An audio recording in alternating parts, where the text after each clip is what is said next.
She stood on my driveway with her arms crossed, staring at the new garage like I'd committed a crime. "You can't build that here," she said. Her voice was sharp, the kind that cuts through everything. "This violates HOA regulations. I'm filing a complaint today." I blinked. "Ma'am, I'm not in the HOA." She laughed. Actually laughed. "Everyone on this street is in the HOA. You signed the papers when you bought the house." "I didn't buy a house," I said slowly. "I inherited this land from my grandfather. It's been in my family for 40 years. Her smile didn't move. "Doesn't matter. This area falls under HOA jurisdiction now. That garage comes down, or we're taking you to court." I watched her walk away, her heels clicking on the pavement like a countdown. My hands were shaking, not from fear, from something else. Something quiet and dangerous. 3 days later, a letter arrived. Official looking. HOA letterhead. Court summons for unauthorized construction on HOA regulated property. They were suing me for $25,000 in damages and demanding I tear down the garage I just spent 6 months building with my own hands. I called my lawyer. He looked at the documents and frowned. "This is aggressive. They're claiming your land was annexed into the HOA boundaries in 2019. Can they do that? Not without your consent, but they're going to argue you had implied knowledge." He paused. "Do you have your original property deed?" "Yeah.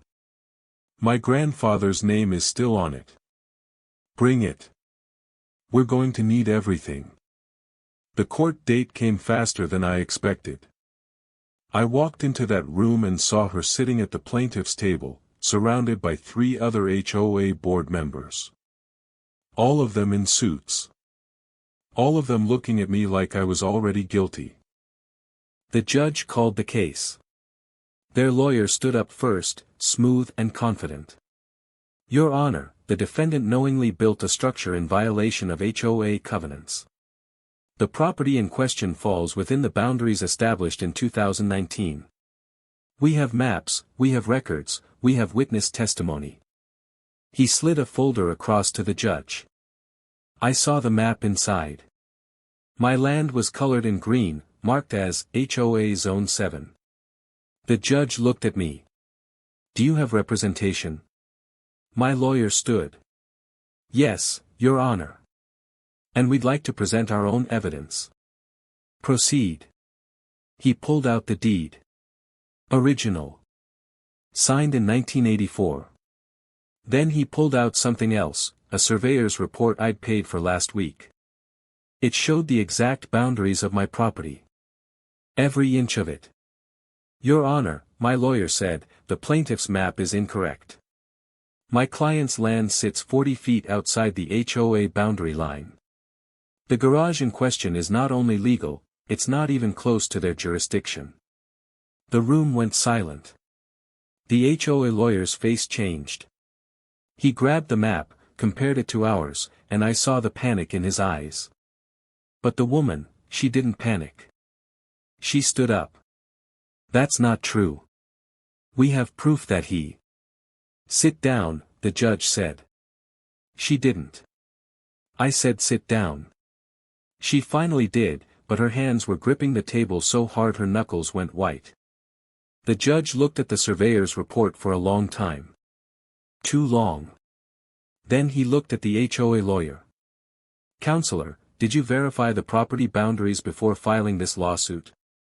"We relied on the HOA's internal records, Your Honor." "Internal records?" The judge's voice dropped. "You sued a man for building on his own land, based on internal records." "Your Honor, we believed." "I don't care what you believed." The judge slid the papers back across the bench. "Case dismissed. The defendant's property is clearly outside HOA boundaries. This lawsuit had no legal basis.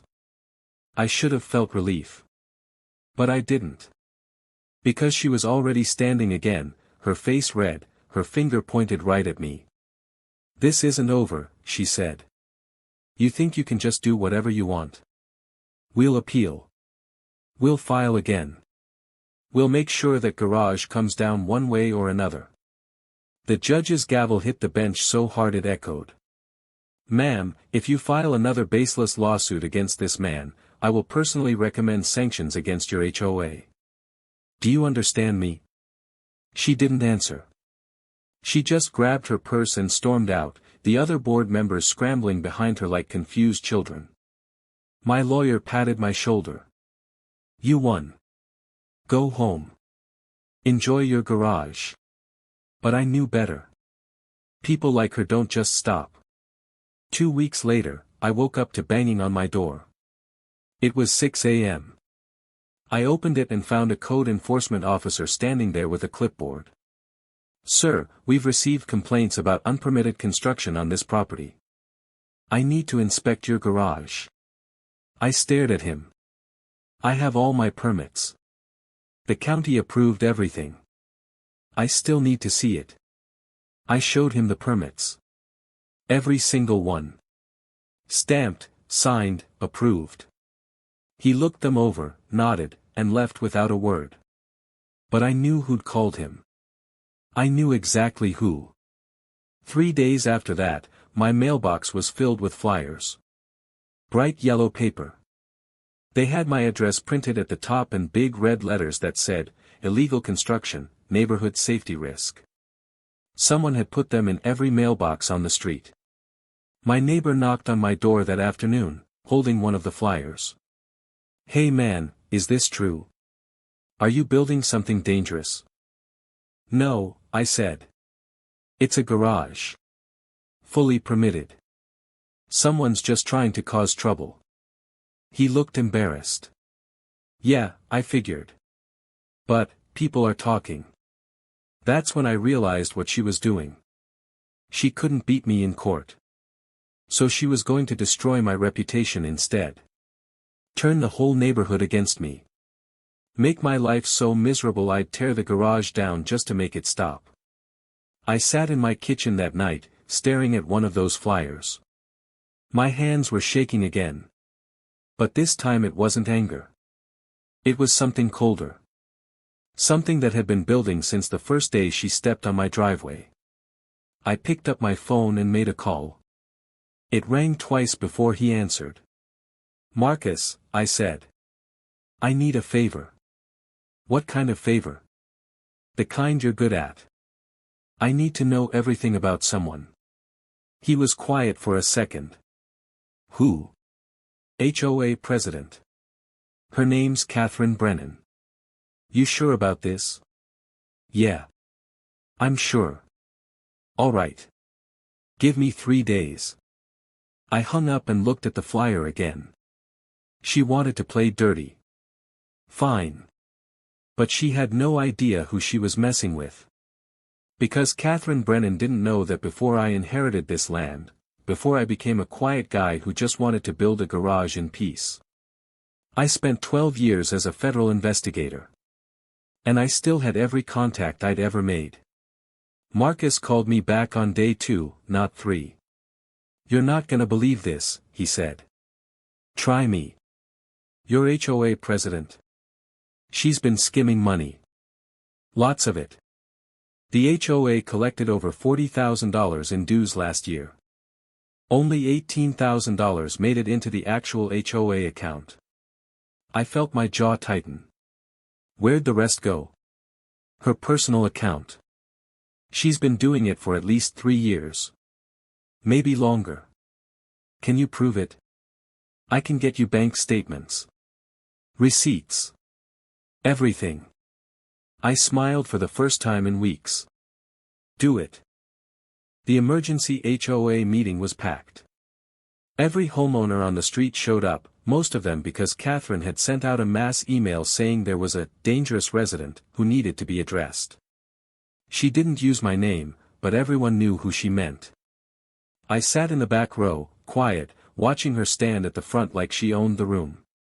She started talking about property values, about safety, about how certain people don't respect the community. Her eyes kept flicking toward me, daring me to speak. I didn't. Not yet. We need to take action, she said. We need to protect what we've built here. Some people think they can do whatever they want, build whatever they want, and the rest of us just have to deal with it. A few people nodded. A few looked uncomfortable. One man in the third row raised his hand. Catherine, he's not even in the HOA. The court already said that. Her face tightened. The court was wrong. Our records clearly show. Your records are wrong, I said. Everyone turned. The room went silent. Catherine's smile was ice. Excuse me. I stood up slowly, holding a folder. Your records are wrong. And you know it. You've known it since before you filed that lawsuit. I don't know what you're talking about. Really? I walked toward the front, every eye in the room following me. Because I've got the surveyor's report right here. The one that proves my land sits outside the HOA boundary. The one the judge already saw. The one you ignored. She crossed her arms. This meeting isn't about you. You're right. It's not. I opened the folder. It's about you. Her expression changed. Just a flicker, but I saw it. Fear. For the past 3 years, I said, this HOA has collected over $120,000 in dues from residents. That money was supposed to go toward landscaping, street maintenance, community events. But only a fraction of it actually did. People started whispering. Catherine's face went pale. I pulled out the first bank statement. Last year alone, $22,000 went missing. The year before that, $19,000. This year, nearly $25,000. I looked right at her. All of it transferred into your personal account. The whispers turned into shouts. That's a lie. Catherine yelled. He's making this up. He's trying to discredit me because he lost in court. I didn't lose, I said quietly. You did. And now you're about to lose a lot more. I handed the stack of papers to the nearest board member. Bank statements. Transfer records. Receipts for personal purchases made with HOA funds. A vacation to Hawaii. A new car. Designer furniture. The board member's face went white as he flipped through the pages. He looked at Catherine like he'd never seen her before. Is this true? She didn't answer. Catherine, he said louder. Is this true? I can explain. Explain what? Someone yelled from the crowd. Explain how you stole our money. The room erupted. People were on their feet, shouting, demanding answers. Catherine tried to talk over them, but her voice got lost in the noise. She looked around desperately, searching for an ally, but every face in that room had turned against her. I stepped back and let it happen. Let them see who she really was. The police showed up 20 minutes later. Someone had called them during the chaos. 2 officers walked in, and the room went quiet again. Catherine saw them and her legs actually shook. One of the officers looked at the board members. We got a call about financial fraud. The board member handed over the papers. She's been stealing from the HOA for years. The officer looked at Catherine. Ma'am, we're going to need you to come with us. This is ridiculous, she screamed. He set me up. He's the one who should be arrested. The officer glanced at me. Sir, do you have documentation for these claims? Everything's in that folder, I said. Bank records, transfer receipts, witness statements from the HOA's accountant. It's all verified. Catherine's face crumpled. The officer put a hand on her arm. Ma'am, let's go. She jerked away. You can't do this. I'm the president. I run this HOA. Not anymore, the board member said quietly. They led her out in handcuffs. The whole room watched in silence as she screamed threats and accusations all the way to the patrol car. When the door finally closed, someone started clapping. Then another person. Then the whole room. People came up to me afterward, shaking my hand, apologizing for believing her lies. My neighbor, the one who'd asked about the flyers, looked ashamed. I'm sorry, man. I should have known better. It's fine, I said. She was good at what she did. Yeah, stealing. I smiled, but it didn't reach my eyes. Because the truth was, I didn't feel victorious. I just felt tired. Tired of fighting. Tired of proving I had a right to exist on my own land. I walked home that night and stood in front of my garage. The one I'd built with my own hands. The one that started all of this. I ran my fingers along the wood, feeling every nail, every board. My phone buzzed.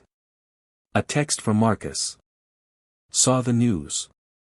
Nice work. I texted back. Thanks for the help. Anytime. Hey, you know she's gonna blame you for everything, right?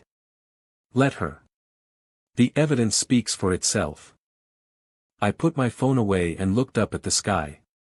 Somewhere out there, Catherine Brennan was sitting in a cell, probably still convinced she was the victim. That I was the villain.